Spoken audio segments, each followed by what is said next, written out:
This episode of Nuff Said is brought to you by Tweaked Audio. To get awesome headphones, go to tweakedaudio.com and use the coupon code Southgate to get 30% off, free shipping, and a lifetime warranty. Or you can get there through the link on our website, southgatemediagroup.com.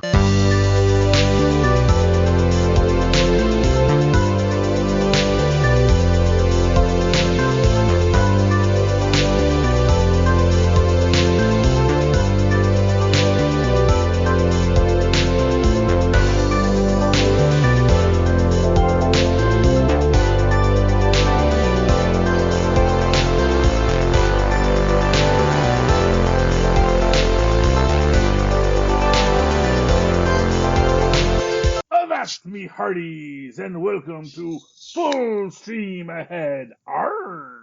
I'm your host. I be your captain, Charlie, the Professor Esser. And with me, as always, is me skinny rich friend. It's Mozz. Arr! Arr. Welcome back, Mozz. Welcome back to Season 1, Episode 4 of Full Stream Ahead! Tonight's episode, we are discussing Season 1, Episode 4 of The Boys on Amazon Prime, The Female of the on a very special episode of The Boys. An hour of Dutch gutterballs, airplane hijackings, madness, ghosts, and one very intriguing female. Oh, and lots of heart, both in the sentimental sense and in the gory literal sense. Our director this week is Frederick E.O. Toye as Fred Toye, or Toe, or it's T-O-Y-E. Craig Rosenberg gets our written by credit this week. Eric Kripke, of course, gets our developed by. He is very well developed. Based on the comic books by Garth Ennis and Derek Robertson. Okay, so, I don't remember how this one opens up. This one opens up with that golden tinged memory of Butcher and what I'm going to assume is Becca in bed. Now, I absolutely loved this scene for like this single little moment where they're just goofing off, joking, teasing each other, and he turns around and he says to her, you love it. And she goes, do I? And I love that because she's not asking that in a teasing, playful way, asking him to question whether or not she does. Rather, she's asking him to confirm that he understands that she does. And that's so deep. It's such a beautiful way within like a couple of seconds to show us how deep their love was. Yeah. I thought that was really, really well done. Yeah, although, as you have to say, remember, this is Butcher's memory. Either way, or however he sees it, whatever we need to see as his motivation or the genesis of his vengeance, or, to sort of mirror him with Huey or whatever, but that's the place where it comes from. And I thought that was such a cool little tiny thing that they did that told so much. Yeah, and it is really lovely, although, what I have to say is I guess the Joker just ruined me for all these things. I just know it's... there's more to that than meets the eye. So that is the happy memories of Butcher Boy. But happy memories that do fade away. And this episode really centers around this quest for the V. Yeah. Because we get that basically all she knows is that which is also, I found very interesting, because prior to this moment, it always seemed like Popclaw was the supplier of the V. But in fact, it's actually A-Train who's the supplier of it. Yeah, I always got the sense that he was just stashing the drugs at his girl's place. Yeah. Well, or that she was hanging, that whatever it was, it seemed like she was the one holding it, Right. So he goes to her. Right. And maybe it's because he couldn't have it, like, on his person. He couldn't get caught with it, maybe. Right. Because maybe even Vought doesn't like the compound V being used outside of approved moments. You know what I mean? Right. That is the thing. And so they figure out that he he goes to this noodle shop, and they essentially find, through a lot of research, because they, I'm trying to remember. Yes, because they figure out where the noodle shop is. Mm. And they realize if they go in that it's the underground, Yakuza, Chinese gangster, Filipino gangster, we're not quite sure. Some Mm. kind of Asian gangsters that are running a little operation out of this noodle shop. There's obviously some kind of gambling in there, possibly some sex work, and they come Mm. across the female in the cage. Mm. And of course, poor Frenchie. Yeah. He is so romantic. He cannot help it. He is French. Oh, it is all about the love and the romance. And it's like, oh, Frenchie, no. Frenchie, no. Well, I don't know if it was even about, a romance. It might have been a romantic view of justice or, fairness or, the thieves' code or that sort of thing. I don't know, Yeah, He's an idealist, despite exactly. being a criminal. That's what I'm saying. Yeah. Well, and like he says with his first kill, he was so fascinated with Mm. this perfect woman Mm. with the dirt under her finger. Mm. That was the first one. And you get the idea that, he is haunted by the choices he's had to make. He does live with his own demons on the subject. Yeah. And that is probably why he is reaching out, because he sees that there is someone here that he wants to connect to. And now, of course, the joke of it is that he really can't connect with her because they don't have a language. And he's going, no, we communicate in this unspoken language. It's like, really? You think so? And I do love when he comes in and he's like, it's okay, I'm going to help you out. And then the guys bust in, they're like, you're not supposed to let her out. Yeah. Now, what I'm wondering is whether she was a super and those are her powers, or whether they were just keeping this woman captive and pumping her full of V, and this was the result of it. I got that basically she was pumped with the V. Right. Okay. And it went horribly, horribly awry. Gotcha. That's what I was thinking too. Yeah, no. And, they're trying to figure out where she's going, because she does escape, obviously. Mm. And, when they get to the nail salon, of course, after she's killed the person who brought her over, which is, of course, telling. And of course, that's how, and again, Frenchie, to show his work, he finds the nail polish. And he knows this, because he's the one who realizes she's trying to go home. She's trying to get her get back to her home. Also sees that, they also find that the box that the compound came in was from Samaritan's Promise, which is the, super Christian charity organization that is apparently also running this compound V. And they're associated with the Seven, right? Because in this you also get like that youth Christian event that Homelander and Starlight are a part of. Yeah, well, I get the feeling, and I'm with it's called the Samaritan, right? Yeah, that he actually is one of the Seven. I got the feeling that he was one of the Seven. Although I see. I'm not sure. Did we see? Was he at the table? Was he? I mean, whatever he is, he may be his own guy. Maybe he's outside of the Seven, but he's still a high-ranking Vought guy. Because as we will see, there are other groups of heroes that Vought has also produced over the years. Right, and they're all far-flung different cities. Oh yeah, well, because when we see in that military process that their plan is to have every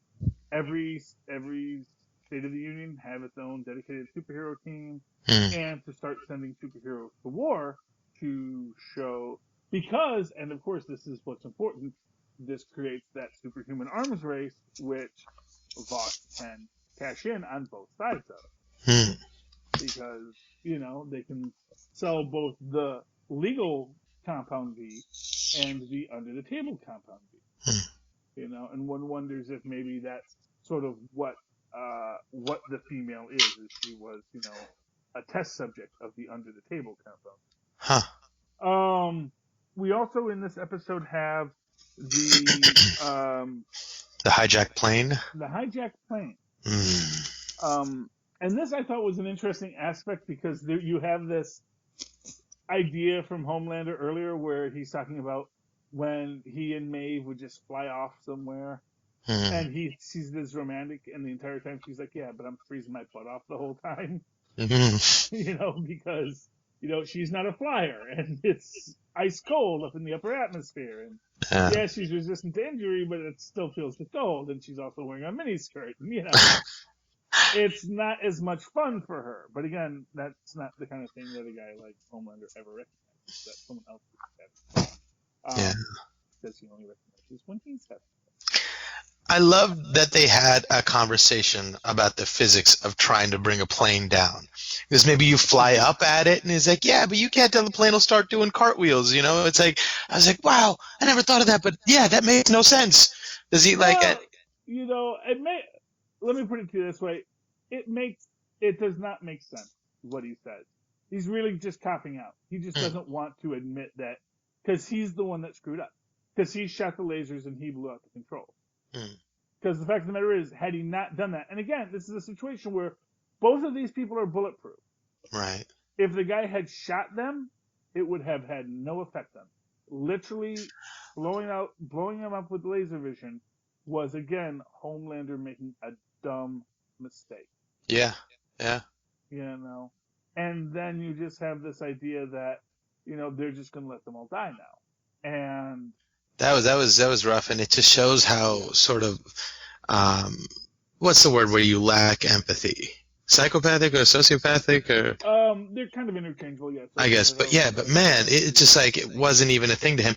And do you think it was his plan all along, or I guess it wasn't? He screwed up and then he just sort of saved himself at the end there. Well, exactly, yeah, because all he's thinking about, and and he says to Maeve, you can either die with them or you can come with me. Yeah. And the woman just take my daughter, and it's like, she won't say anything. Take her, Yeah. It's like, and then it's like, you can fly everybody down, you can do this. It's like, well, and again, it's just a cop out because he could have. Even if he could have, he's not going to. Yeah. And that's really what it is he's just not going, And I mean, you think about it from the start of it, like the smart thing to do would have actually been, to go in through the front window, rather than, even, it's like if you were actually Superman and you were dealing with this, there were a lot of different ways you could go about this other than opening the door from the outside and depressurizing the cabin to start with.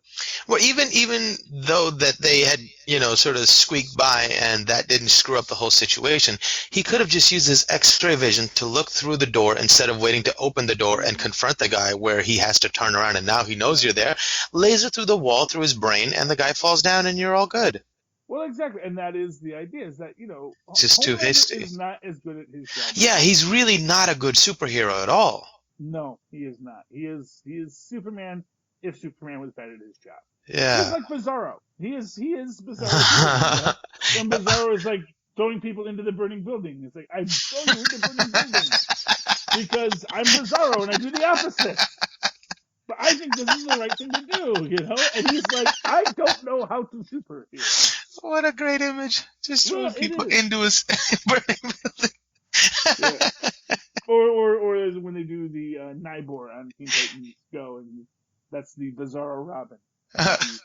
He rescues people from not burning buildings. So the building isn't on fire, but he's going in and just picking people up and rushing them out. That's hilarious. Yes, well, it's Nybor for you. But yeah, Homelander is not good at his job. I think that is one thing we can definitely say. Yeah. And it's scary because he is so powerful and he is not good at his job. Well, also, sort of, I guess, as an opponent, as a foe, he definitely has weaknesses that are there to be exploited. Well, we hope. Well, I mean, his ego, his arrogance, and his laziness, Well, yeah, but, when you're bulletproof, does it make much difference? Well, I mean, if he was on point, he would definitely be unkillable. But these are the only avenues we have are his personal shortcomings. Yeah, well, and we're lucky to have them, I think. Sort of like when they say that really Wolverine or Deadpool probably aren't as good of fighters as everyone thinks because they just take all the damage. So they don't know how to parry or dodge at all. They just take it and stab right through you. And he's kind of in that thing where it's not even that he's that good at it, it's just that he can't be overpowered. And obviously this is not a world with super villains, you know? That, you know, much like the, you know, which is also interesting that we actually have never seen any super villains yet. Because I think we've just dressed them up as the superheroes, and they really are the supervillains. Their aim is to take over the world. Their aim is to infiltrate our military. Their aim is to have control over our defenses. Is that their aim, or are they just the henchmen? Well, either way, but that is, you know, whether or not you know you're working for Hydra or not. If you're working for Hydra, you're working for Hydra. You know what I mean? Yeah, so I think because we do see supervillains, but they're dressed up as superheroes. Yeah, and well, but it's always one of those things where you always wonder, like, why didn't they create a supervillain too, just to give their heroes something to do? Yeah, well, I mean, exactly. Maybe that gets too messy, you know. Then they've got a paper trail that they got to. Right, and I think Madeline's the real superhero because she's keeping all these people in line and managing their egos and making them not go completely bonkers.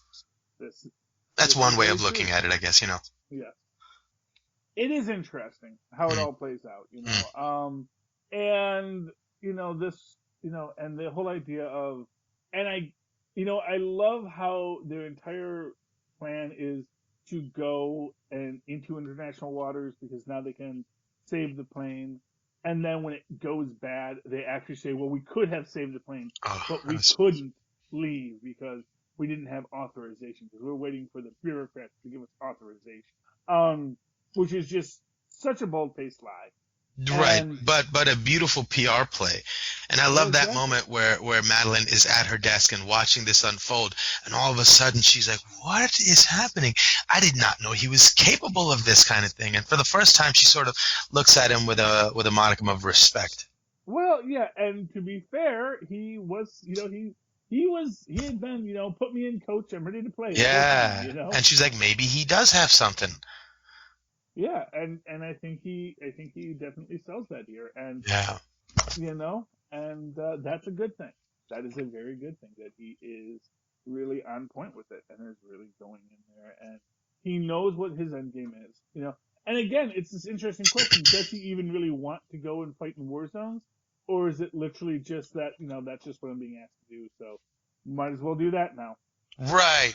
It's occupying somebody that otherwise would probably try to become a supervillain himself. Yeah, or just, you know, walk around signing autographs at conventions. Huh. No, he seems to enjoy killing people. Well, he definitely seems to enjoy killing people, but he also loves the adulation. Yeah. You know, I mean, that's the thing. It's like, oh, you know, and to be fair, every time that he goes and kills someone, he is angry about something. Interesting. You know, it's always, this is just him lashing out because things aren't going the way he wants them to. You know, he has found himself in a position that he's not controlling and he's upset about it, and it is bothering.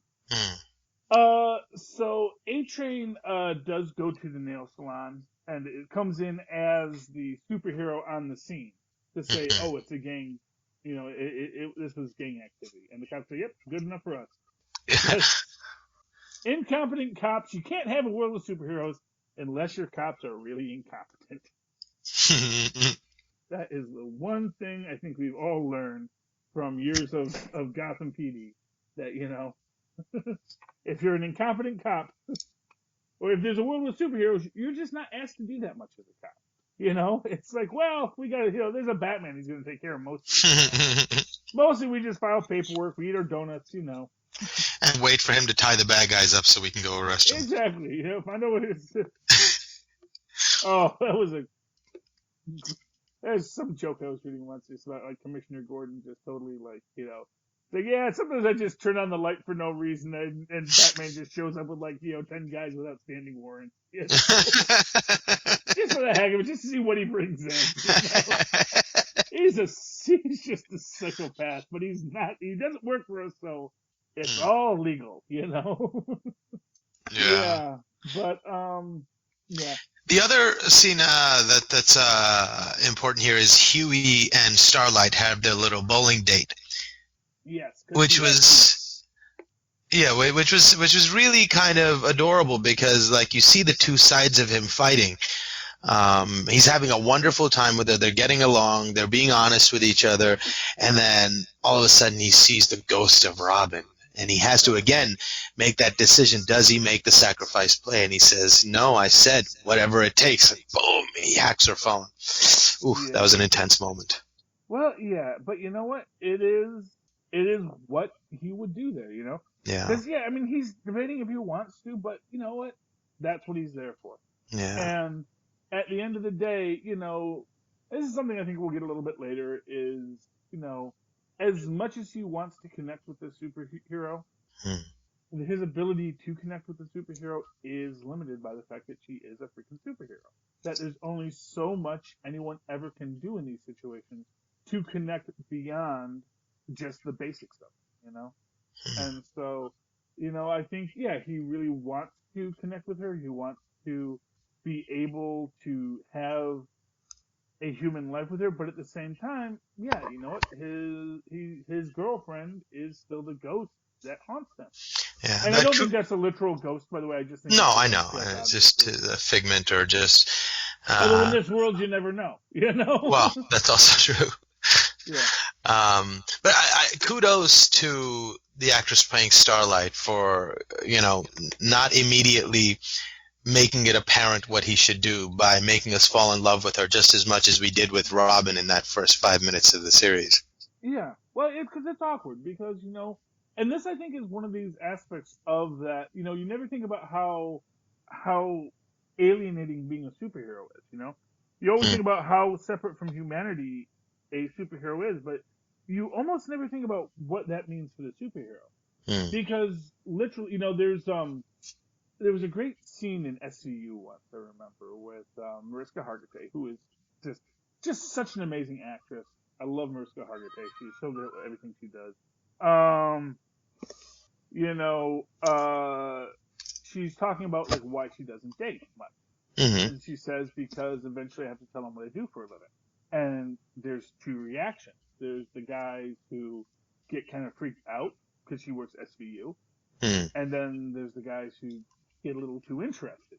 And neither one of those are guys that she can handle, you know? Because if they lean in and say, really, tell me more, that is not a guy that she wants to be around. And the guy who can't connect because it's a little too overwhelming is, you know, I guess the solution is just tell them you're in the CIA and that you can't talk about your job. Yes, well, exactly.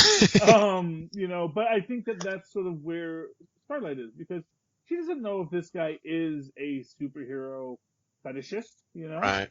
But he doesn't seem to be, and she seems to be enjoying that, and she's sort of not ruined by the fame just yet to be so jaded that she can't allow what she's being presented to be the truth.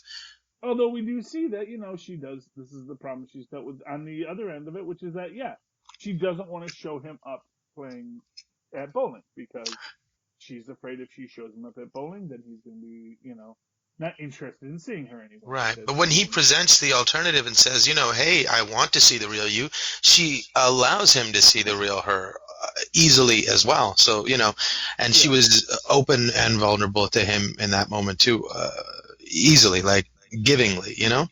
And that, again, then feeds into our question is Huey doing the right thing? Exactly. You know, because Huey is making this choice based on, you know, like we say, his own mental illness about his dead girlfriend. Right, his own hurt, his own pain. You know, he's got a dead girlfriend and he's thinking about how this girlfriend is dead and he owes her something, but she's dead. How can he owe her anything? You know?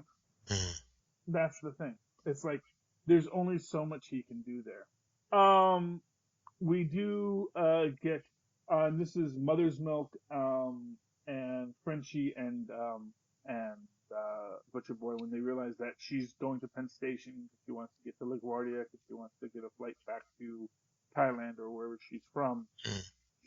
And they're in the mall down there in Penn Station, which I did love because, you know, I mean, you've been there, and you know that I don't know if they shot it on location, but that definitely looked like. I mean, they did a reasonably good approximation. It had the same feeling. It inspired the same feelings. It obviously wasn't it, but they did a decently good job that as a New Yorker I can sign off on. That was decent. Yeah, it was nice, and I like, and again, Frenchie's intuition on this. He hears the music, he's down by the music, Yeah. and tracking her down and doing the connection with her and like talking. And I love this. He's telling her this his life story Yeah. that she cannot possibly comprehend. He's basically going bar bar bar bar bar bar, bar, but he's saying it in nice soothing tones. And maybe she's getting that. Okay, now he's telling me something that's sad because he's trying to connect with me. But she doesn't know if she's talking about his problems with his father, or that once I drop my ice cream cone. I mean, I think she might have been on the precipice of giving in and saying, hey, maybe this guy doesn't want to hurt me. And then the channel changes and she's just on such high alert that all of a sudden every fiber in her body screams danger and run. So it's not even something that she can help. She's not in her base mindset to be able to react to something. Yeah. So I think he was close. I don't think he was terribly misguided in his attempt. No. And, I do love, and of course we do get our Spice Girls. And, about what's Ginger doing? What's Pops doing? What's Baby Spice doing? And you laugh, but, he makes a great point about, how Ginger's been doing all this great stuff. All the other ones are kind of floundering. But, when they were together, they were the Spice Girls. And, like, we're the Spice Girls, Yeah. Each of us, we're lost and we're floundering. But when we get together, we synergize into something more, which is delightful. And as I said last episode, Ginger is the Mike Nesmith of the Spice Girls. She was the real high-end, musician and singer. And that's why she still has a career as I forget what her actual name is, but as Ginger Spice outside of that. I mean, she's Jerry Halliwell, right? Jerry Halliwell, yes, that's right. Yes, Jerry Halliwell. See, there you go. Mozz knows. Yeah. And she's still making albums. She's still working. Yeah. She's not being an anorexic. Making clothes for anorexic girls, which is a dying business. I love that line. That was hilarious. Yeah, it kind of is. Well, although arguably, you know what? There's always more. Yeah, that is an uncomfortable conversation. Right. I mean, maybe more specific to our country. Yeah. Well, you know what? I think here's what I'll tell you, man. You always want to say about that. It's that American influence. I don't know if it is, man. I think there's this quality in a lot of people where there is this idealized idea. I don't think it necessarily comes from one place. I think it might even be much more primordial. And I think people I think these and what it comes down to is, the idea that in many other cultures, there was a great episode of Sex and the City once, where I believe it was Cynthia Nixon's character was dating a modelizer, which it's like a womanizer, but they only date models. Right. And they make this point that that models are this rare and magical breed, but in most parts of the world they are contained. They only exist in the pages of magazines. Right. You don't run into models, but in New York you run into models all the time. Right. I think how he also maybe meant it, how I took it, was saying she's making clothes for anorexic girls, but everybody's getting so fat that's a dying business. Oh, really? Okay. That's how I took it, but that's an interesting way to look at it too. Oh, yeah. Okay, so I figured that anorexics are dying. I figured that I went right to the dark space. And the other thing that I think is interesting, which is kind of, I guess, the goofy end of this episode, was Deep with his psychiatrist. Oh. Intimating how his feelings got hurt when his teammates suggested that he has romantic relationships with dolphins. Yeah. And it all seems so ridiculous and funny until you get to the end and he goes to Ocean World and tries to rescue someone awful close to him. Yeah. And then the conversation leads to, he goes, well, if I just touch it now, I don't know if that was a male dolphin or a female dolphin. I don't know if it matters, but it just was I'm not sure if it does to dolphins. But yeah, it was a sexually adventurous species. Yes. And you know, they are problematic. And but what I'm gonna say is, in the Deep's defense, I don't think he's not Troy McClure. Okay, that's a deep dive Simpsons reference for you guys. He's not an ichthyophile, or an ichthyophiliac, if you will. No, technically you could say that you know, dolphins are mammals, but you know, but yes, you know, but clearly, you know, he actually likes dolphins because he talks to them. Like he says, they have regional Right. dialects. They're very funny. They're great people. I know, but the you know, conversation really, really sort of gave hints that they had a previous relationship. Oh, I took that just to be that the dolphin wanted something, and he was like, "No, man, I like you as a person, dolphin. I'm not into dolphins. All I right. just like Because dolphins as people." okay, fair enough. Because I thought like they used to get it on, and he and the dolphin misses it, and he's like, we can't do that again, dolphin. Yeah, That's sort no, of the vibe I was getting, but maybe I'm wrong. I never got that it was in any way. I never got that they were there. You know. Yeah. I think it was like he wanted his dolphin friend to be free, but then he winds up killing them anyway. Yeah. And now he's in trouble with the law. Yeah. Oh gosh. So we're back to 6 now. I think the Deep might have to go on a special secret mission. Yeah. Oh boy, you know. See, and this is why you need supervillain. Because who's going to believe that the Deep was mind controlled when all this happened? Right. If you don't have a supervillain for him to fight. Yeah, but that was beautiful. Shall we go to our Hardys for this week? Yes, indeed. You know what? Since you reminded me of it, I am actually going to have to give my hardest working actor in show business this week to the Deep, to Chance Crawford, because he is dealing with so much nonsense, you know, and just having to go through all this. And my best supporting Hardy goes, of course, to Frenchie for hardest working supporting actor. Definitely is Frenchie. Actually, no, let me reverse that. Frenchie gets the hardest working actor award this week. The Deep gets hardest working supporting actor because it is a supporting role. Right. And I want to give Karen Fukuhara definitely a Hardy for hardest working actress this week as the female. I think that I love a role that doesn't speak but still has to communicate. Indeed. And in many ways react to what other people are doing, where she has to react in such a way that we as the audience know she does not understand what is going on, but can interpret that to also see how Frenchie can interpret that to be, oh, you understand me, you get me. There's a lot going on there. That's a great point. There's a lot going on there. So that's a great point.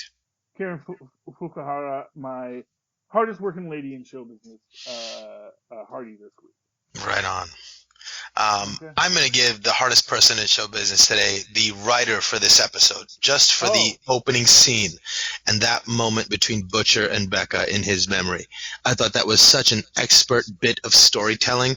Whoever's responsible for that moment, whether it's the writers or the director or whatever, but that moment was perfect.